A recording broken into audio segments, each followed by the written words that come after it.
অতিরিক্ত ভালোবাসা অনেক সময় মানুষের জন্য কাল হয়ে দাঁড়ায়। যখন কেউ বুঝে যায় এই মানুষটা আমাকে পাগলের মতো ভালোবাসে, তখন সে ভাবতে থাকে চাইলে যখন খুশি তাকে কষ্ট দেওয়া যাবে, কারণ সে জানে এই মানুষটা যাবে না, সহ্য করবে। আলভি আর ইকরার একটা ইন্টারভিউ দেখছিলাম, সেখানে ইকরা বলেছিল শুরু থেকেই আমি আলভির ওপরে দুর্বল ছিলাম, কারণ আলভি নাকি ভালো গান গাইতে পারত। ভালো লাগা থেকে ভালোবাসা, সেখান থেকেই গল্পের শুরু।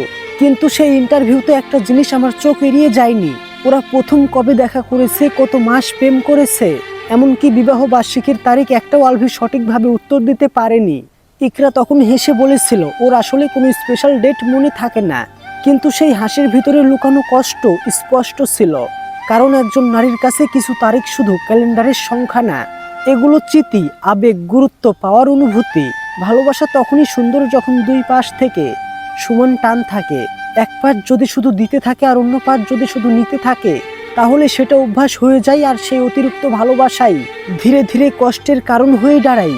ভালোবাসা যে পায় সে মর্ম দিতে জানে না, আর যে হারায় সেই বুঝে ভালোবাসা কি।